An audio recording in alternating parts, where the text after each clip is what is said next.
Hey, welcome back. Dr. Johnson here.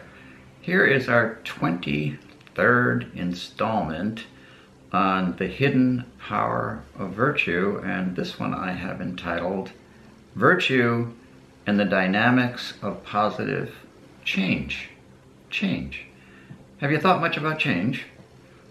I think if there's one life competency that is a requirement in today's world, actually any world, it's your ability to change, to flow, to be flexible, malleable, adaptable.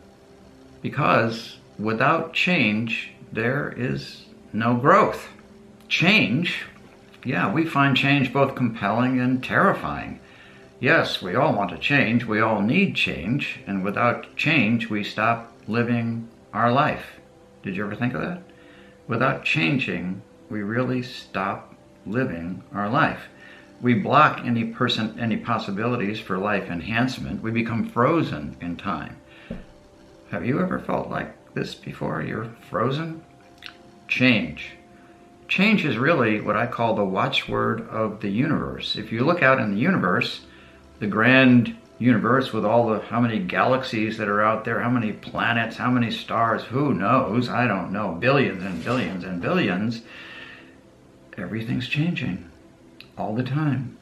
Nothing is standing still. That's why change is the watchword of the universe, and we are part of the universe, so we have to change too.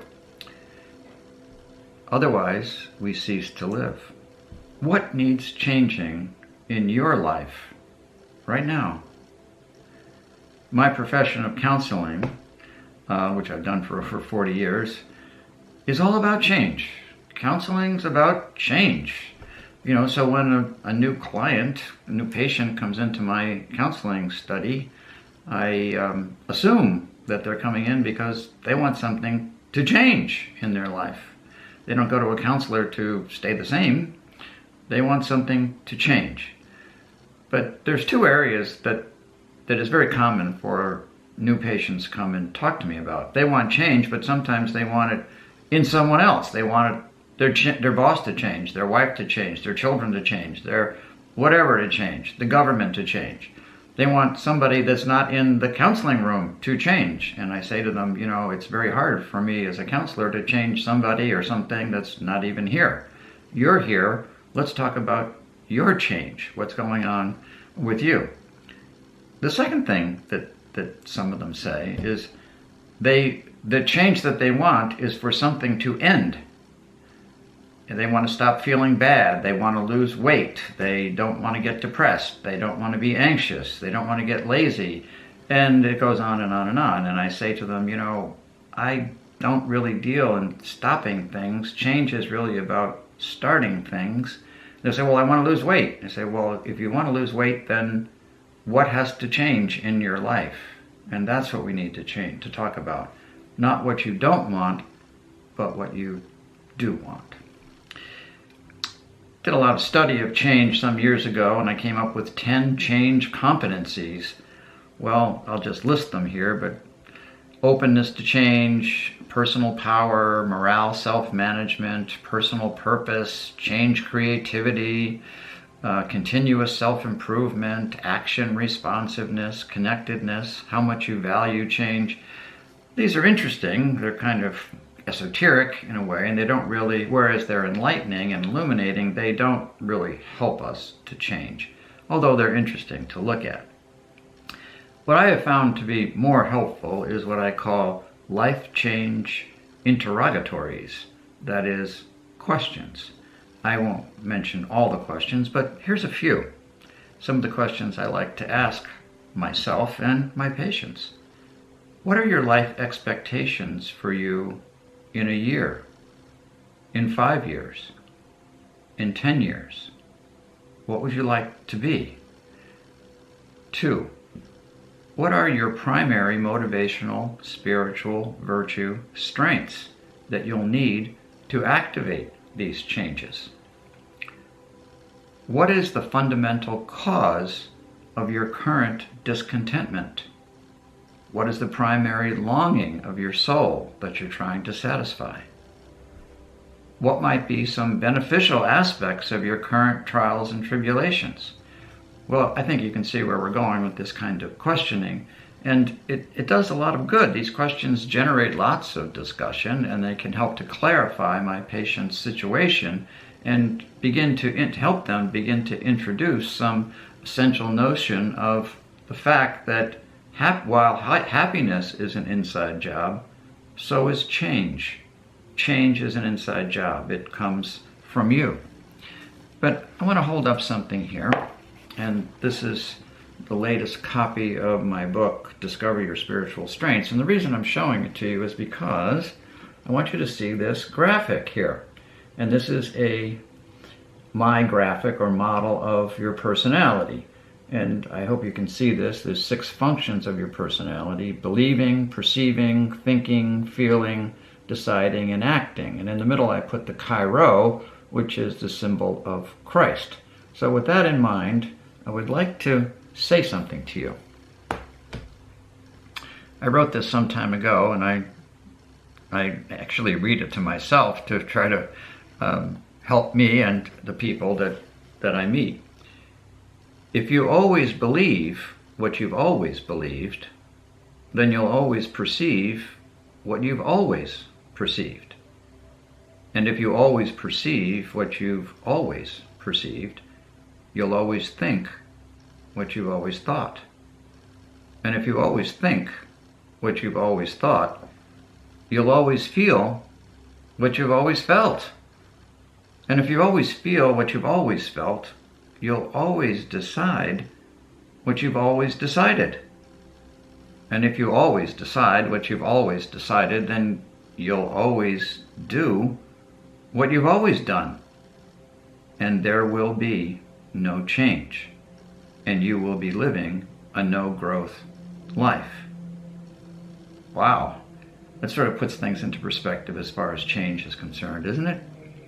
Are you stuck in a no-change, no-growth personality? Are you running your own personality on automatic pilot? Well, yes, to move forward towards positive change, we need to intentionally engage the 6 functions of our personality. Actually, I'm going to repeat that statement because that statement sums up this entire series of virtue that we're talking about, which hopefully will become a book someday. So it sums up the whole book. So what's the statement? To move forward towards positive change, you need to intentionally engage the 6 functions of your personality. In other words, it's not an autopilot. You haven't given the functionality of your personality to someone or something else. That you and your relationship with your 6 spiritual strengths, virtue strengths, are at the helm of your own personality. How do you get the best out of your personality? Interesting question. The answer, I think, the most succinct answer I would give to that, how you get the best of your personality or from your personality, is by intentionally moving towards your 6 signature spiritual strengths, which are all virtues, as the epicenter, powerhouse of growing towards positive personal change. That's pretty amazing that we can do that. So if I use my own personality as an example, which I do in this sense, so in my believing function is hope, the absolute assurance that the power of God can never be eclipsed. But I can slip into despair or presumption as well in that. Am I really using these powerhouses here? And which of these, is it the shadow that is giving me the best use of my personality? Is the compulsion giving the best use of my personality? Or is it the virtue spiritual strength? Well, when you really look at the virtue spiritual strengths and defining them all, which are all again in this book, Discover Your Spiritual Strengths, the answer is pretty obvious. Where does positive change come from? Your personal spiritual strengths in your personality. How are they getting activated? By your intentionality through God's grace. So, what do we do? When you're facing any decision, any dilemma, any big change, big or small, intentionally consult your 6 virtue strengths. Imagine, this is what I do anyway, I imagine that a very wise and trusted mentor is sitting beside you, right inside your personality. I usually think of Jesus, sometimes I have Mary there too, to help me, to consult with me. And I begin at my believing strength, virtue strength, and I proceed through each of the signature of my virtue strengths. So the questions become this, that we're trying to entertain. What are the best virtue-driven beliefs that can help me change? What is the most effective perception I can take of this change? What is the wisest thought that I can engage in to affect positive change? What are the most animating feelings from my feelings function virtue strength that can assist me in my journey toward positive change? What are the most efficient choices I can make from my deciding function virtue strength? And finally, what are the most engaging actions I can take that flow from my action function spiritual strength? My actions, therefore, what I actually do, the changes I actually make, define my life. It's not that I'm in charge alone, but I'm in concert with God. So I have found this procedure that I just outlined to you to be more than helpful for me and for the people who God sends to me as patients, because it allows us to wrestle positively with this whole notion of positive change. I wish this for you. God bless you. We'll see you next time. Thank you.